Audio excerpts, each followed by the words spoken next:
Hola, hola, bienvenidas y bienvenidos a Aprende en Casa 3, un espacio en el que vamos a poder aprender y divertirnos desde nuestros hogares. Y el día de hoy nos acompaña la maestra Noemí Juárez, a quien recibimos con muchísimo gusto. Hola, Maestra, Jenny. ¿cómo estás? Muy bien, muchas gracias. Gusto en saludarte. Y vamos a tener el gusto también de estar con ustedes en una clase más de historia de cuarto grado. ¿Ya están listos? Vamos con Ajo Listo y comenzamos. ¡Hola! Vamos a ver el siguiente video. Buenas prácticas para seguir adelante. Como todos sabemos, la COVID-19 es una enfermedad que se contagia muy fácilmente entre las personas. Por eso hay que continuar cuidándonos siguiendo las buenas prácticas que ya todos conocemos para evitar contagiarnos. Utiliza cubrebocas, no salgas de casa. Si tienes que hacerlo, recuerda que es obligatorio utilizarlo. Mantén una distancia mínima de 1,5 metros entre tú y los demás. Lávate las manos muy seguido con agua y jabón por lo menos durante 20 segundos o aplica desinfectante a base de agua y alcohol. Desinfecta las superficies de los objetos que más utilizas. También las cosas que compres en la tienda o en el supermercado. Sigamos luchando juntos contra este virus, cuidándonos los unos a los otros. Es muy importante continuar con las recomendaciones para evitar contagios de COVID. Trata de no salir de casa a menos que sea muy necesario. Si lo haces, utiliza el cubrebocas. Lava tus manos frecuentemente con agua y con jabón, por lo menos durante 20 segundos. Ahora es momento de seguir con el programa de hoy. ¿Listas? ¿Listos? ¡Muy bien! ¡Nos vemos pronto! Ahora sí, ya que escuchamos los consejos de Ajo Listo, vamos a comenzar con nuestra clase del día de hoy. Y si no mal recuerdo, maestra, en la clase pasada estudiamos sobre las causas de la independencia de nuestro país y dijimos que iríamos completando el organizador gráfico que está en el pizarrón, porque fueron muchos los motivos por los que se dio la lucha de independencia. Muy bien, Jenny. Así es. Recordemos que estamos dividiendo las causas en externas, es decir, las que no se produjeron en este territorio, pero que tuvieron influencia en el territorio novohispano, y por otra parte, las que se originaron aquí. Así es, y en nuestro organizador ya tenemos la primera causa externa, el pensamiento ilustrado, que cambió la mentalidad de muchísimas personas criollas que se dieron cuenta de las injusticias sociales y la desigualdad económica que había en la Nueva España. Así es. A grandes rasgos podremos decir eso. Y el día de hoy vamos a estudiar dos causas más. Una que vamos a clasificar como interna, y son las reformas borbónicas. Y otra que pondremos en la externa, que es la invasión napoleónica a España. Recuerden que este aprendizaje se encuentra en las páginas 162 y 163 de su libro de texto. No olviden consultarlo, ya que es una fuente importante para lo que vamos a estudiar el día de hoy. En la clase anterior dijimos que desde el siglo XVIII la corona española emprendió cambios en la forma de administrar sus posesiones americanas. Estas son conocidas como las reformas borbónicas, que respondieron a la necesidad de la dinastía borbónica de retomar el poder de sus colonias americanas, particularmente en Nueva España. Y en el transcurso de los años se aplicaron cambios modernizadores sobre la forma de gobierno virreinal, como estrategia de la corona para desarrollar sus intereses materiales y aumentar sus riquezas.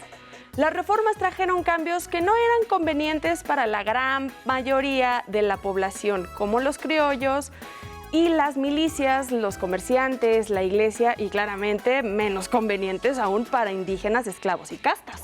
Excelente resumen, Jenny.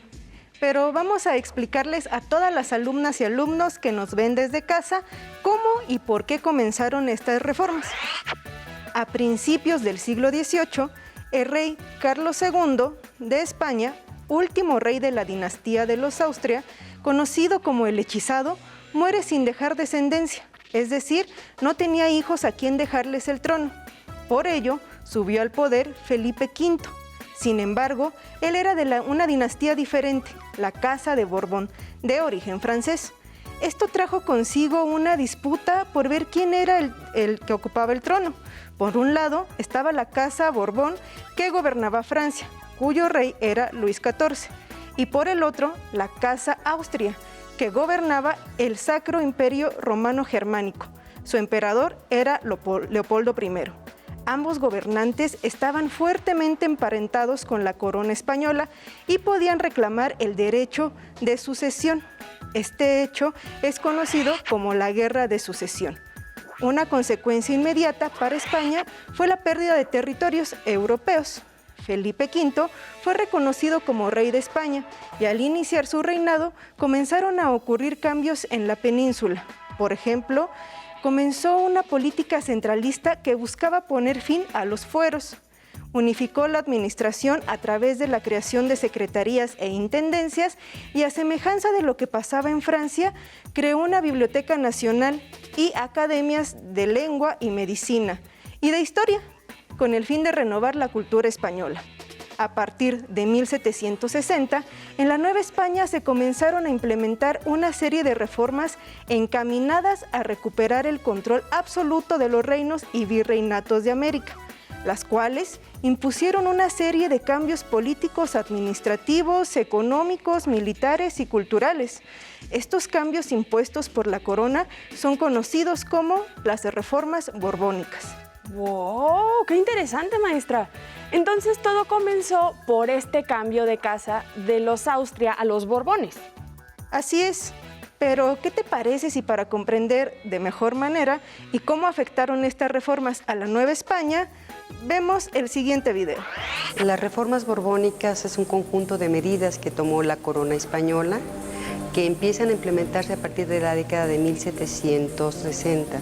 A partir de ese momento la corona asume el control o intenta asumir el control de sus territorios, de sus posiciones americanas y modifica la estructura política, económica y social de la Nueva España.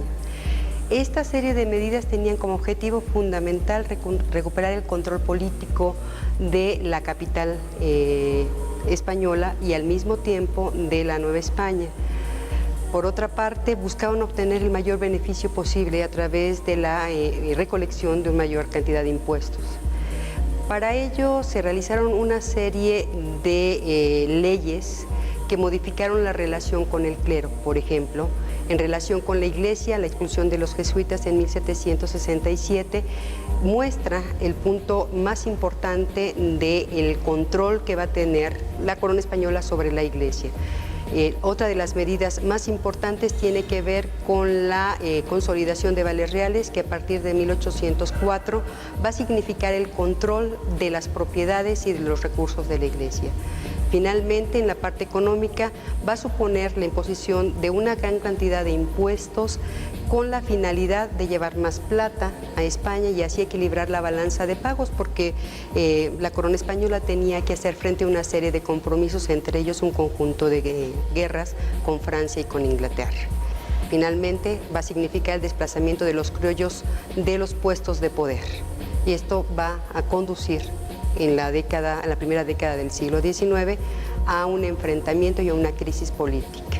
La dinastía Borbón asumió el trono a principios del siglo XVII. A mediados del siglo XVIII, el funcionario real José de Gálvez, visitador de la Nueva España, influido por todas las ideas ilustradas como parte del proceso de control del Estado, llamado despotismo ilustrado, va a viajar a la Nueva España a poner en práctica toda esta serie de medidas que van a conducir a que la metrópoli recupere el control sobre su territorio en términos políticos, económicos y sociales. Parte de este esfuerzo va a estar vinculado con la presencia de un ejército que va a desembarcar justamente en la década de los 60 para poder controlar a la población. Entonces, España lo que quería era recuperar el control político de la Nueva España y obtener beneficios económicos para la corona.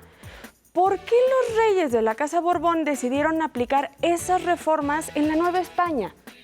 A raíz del derrumbe demográfico indígena, los pobladores, criollos y peninsulares comenzaron a trabajar en la explotación de los recursos y formaron grandes propiedades agrícolas y mineras comerciales. Para la primera mitad del siglo XVIII, los grandes comerciantes de la Ciudad de México financiaban las minerías, las manufacturas y la producción agrícola. De esta situación tuvieron conciencia los reyes Borbones y se dieron cuenta de que la economía funcionaba más en beneficio de intereses particulares que a favor de la corona. A partir de esto, buscaron recuperar el control sobre su colonia más rica, la Nueva España. Entonces las reformas afectaron a la sociedad en general, incluyendo a la Iglesia, ¿no? Así es, las reformas fueron un golpe para la Iglesia novohispana, pero también impactaron otros aspectos de la administración colonial al tomar medidas como la oposición a que los criollos ocuparan cargos de gobierno en audiencias, alcaldías mayores, corregimientos y cajas reales. Y al establecer el sistema de intendencias, disminuyeron la autoridad del virrey.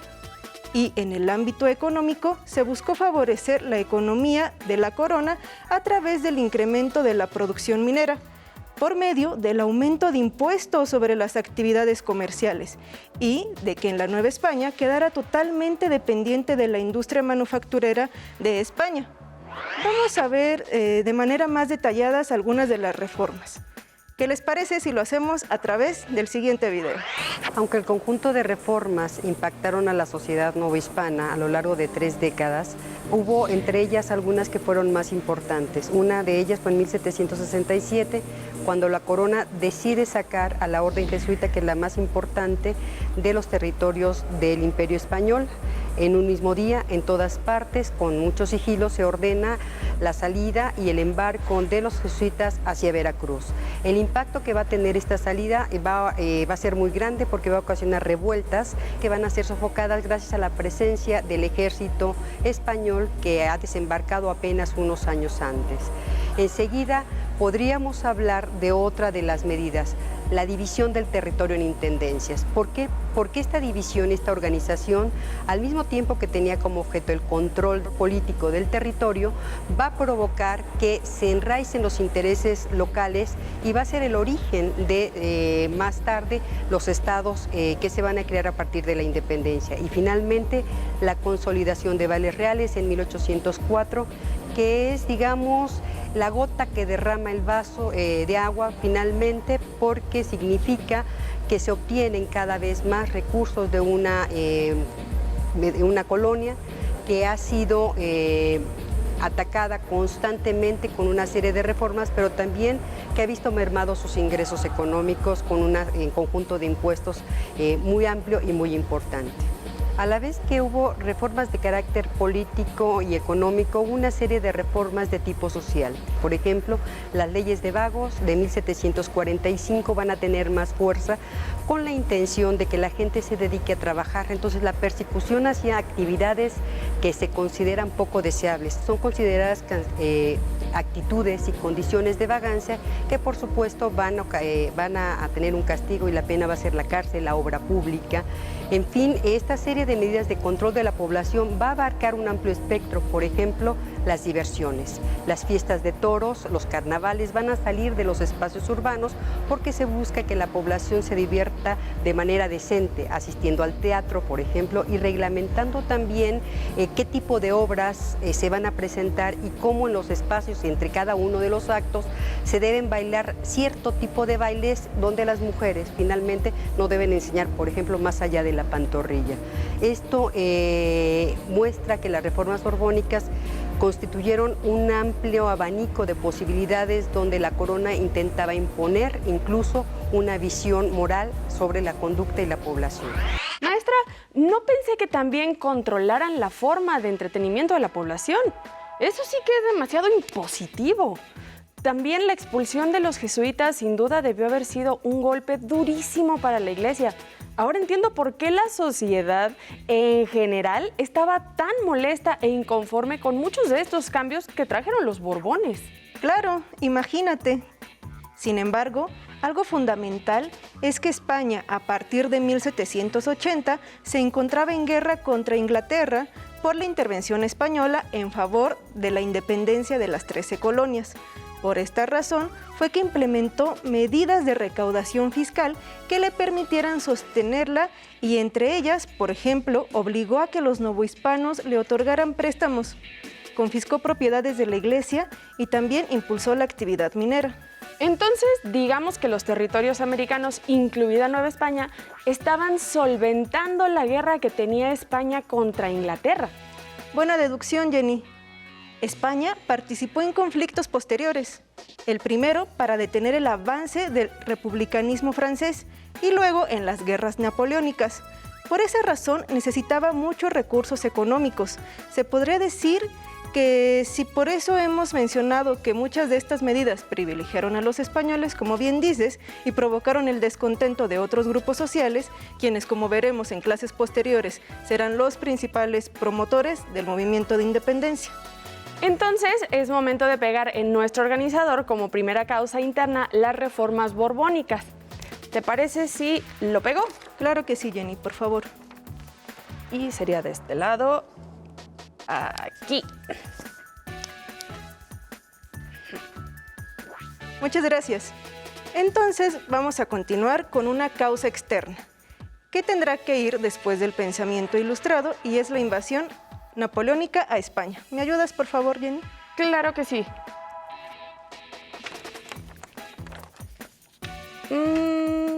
Listo.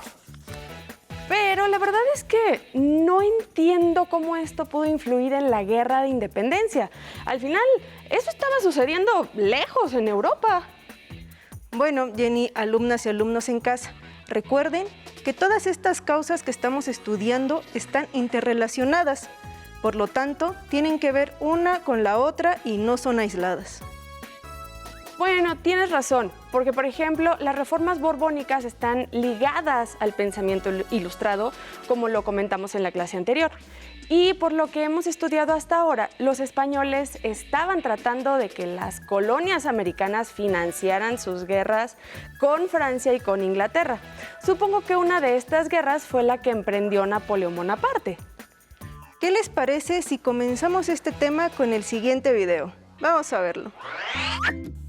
En 1789, por influencia de la Ilustración, entre otras causas, se inició la Revolución Francesa y la monarquía fue reemplazada por un gobierno republicano. Sin embargo, en 1804, Napoleón Bonaparte reemplazó la República en Francia, se proclamó emperador e inició varios ataques contra otros reinos de Europa.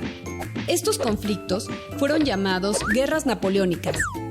En enero de 1808, el ejército napoleónico invadió España.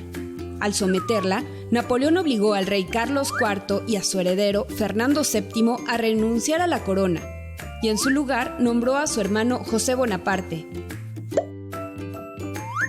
Esto significó que las posesiones españolas en América, entre ellas Nueva España, ya no tenían un rey reconocido por su pueblo, sino un gobernante impuesto por la fuerza. Imagina que tú fueras el virrey en esa época y tu tarea era recopilar los impuestos para enviarlos a España. Pero ahora resulta que el rey de España es un francés. ¿Qué harías? Estos acontecimientos influyeron para que un sector de la población de la Nueva España propusiera la separación de Europa, gobernada por los franceses, para mantenerse leales al rey Fernando VII. De ahí surgieron algunos movimientos en las diferentes colonias americanas para separarse de España. Entonces, Napoleón Bonaparte invadió España en 1808 como parte de su plan de extenderse por toda Europa y con ello logró obtener también las colonias españolas. No cabe duda de que en la historia todo puede pasar. Efectivamente, el estudio de la historia es fundamental para visitar con nuestra imaginación aquellos episodios que ya ocurrieron. Y para continuar, te comento que con la invasión y sumisión de la corona española ante las fuerzas francesas de Napoleón Bonaparte, este impuso a su hermano mayor, José Bonaparte, como nuevo rey español, y su gobierno tuvo duración de 5 años. Mientras tanto, en la Nueva España, con la finalidad de organizar la guerra de resistencia contra la dominación francesa, se reunieron diversas juntas, unas para ayudar a la metrópoli, otras para aprovechar la coyuntura e independizarse del Imperio Español. Maestra, ¿qué te parece si escuchamos a nuestra especialista Cristina Gómez y a nuestra especialista Guadalupe Jiménez para que nos platiquen un poco más sobre este tema? Perfecto, vamos a escucharlas. Guadalupe, vamos a tratar de analizar lo que sucede en 1808, porque realmente es una coyuntura muy importante para comprender el inicio de la Revolución de Independencia 2 años después. Tú recuerdas que los elementos centrales de esto, y que es bueno que el público que nos está escuchando los tenga presente, es que las fuerzas francesas, que en ese momento estaban encabezadas por el imperio de Napoleón Bonaparte, se encuentran en España porque habían hecho un convenio con el rey Carlos IV para pasar a Portugal, porque querían justamente invadir Portugal y repartirse ese territorio entre los reyes españoles y el imperio de Napoleón. Sí.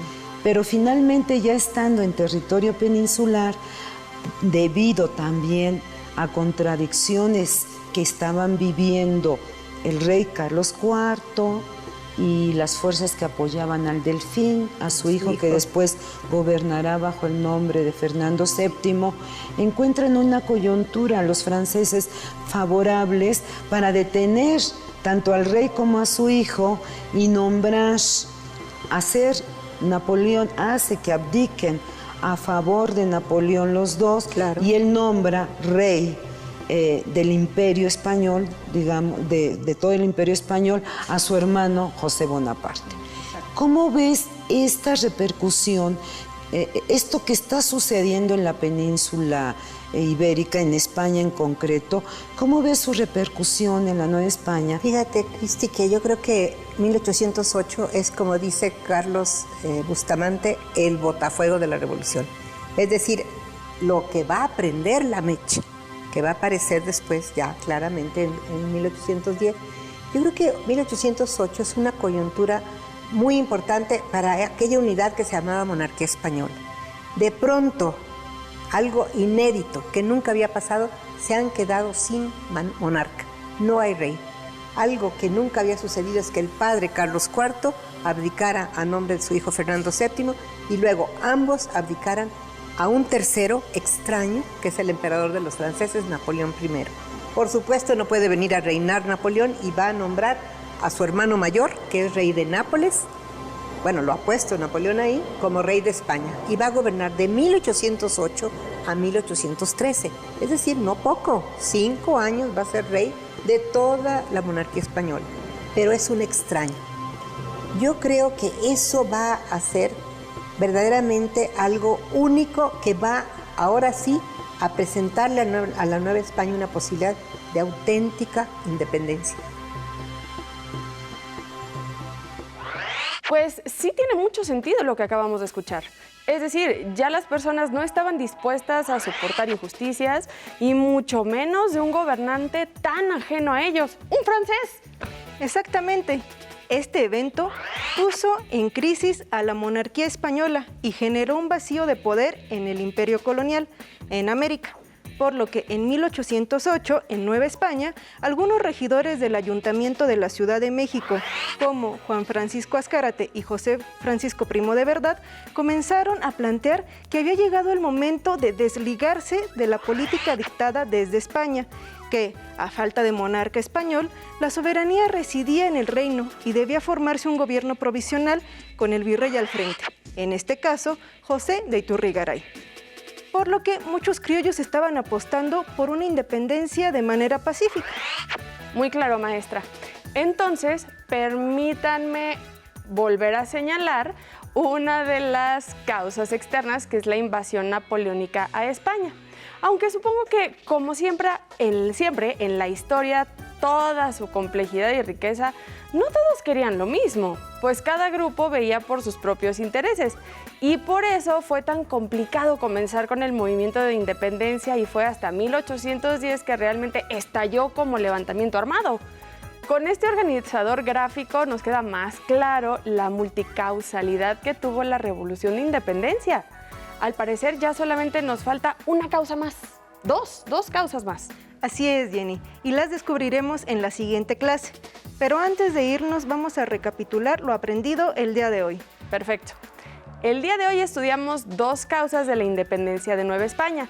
Primero, las reformas borbónicas, las cuales fueron medidas tomadas por la corona española, ahora a cargo de la Casa de los Borbones, monarcas ilustrados que pretendían controlar en términos políticos, económicos, sociales y culturales la vida de las colonias americanas. Y por medio de los videos que observamos durante la clase, pudimos profundizar sobre ellas. Excelente, Jenny. Posteriormente, hablamos sobre la invasión napoleónica a España. El primer video nos ayudó a tener un panorama general y después, con la ayuda de las historiadoras Cristina Gómez y Guadalupe Jiménez, pudimos comprender cómo el gobierno de José Bonaparte significó para los novohispanos un vacío de poder que fue aprovechado por muchos, entre ellos los criollos, como una oportunidad para independizarse. Pues nos quedamos con el pendiente de las dos causas internas que faltan para la siguiente clase. Por lo pronto, maestra Noemí Juárez, muchísimas gracias por acompañarnos el día de hoy. Gracias a ti, Jenny.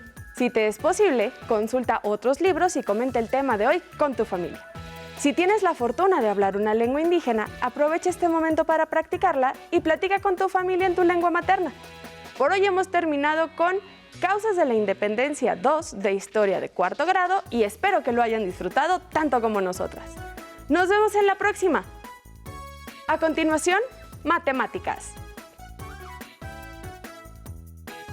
Pero antes, vamos a movernos un poco.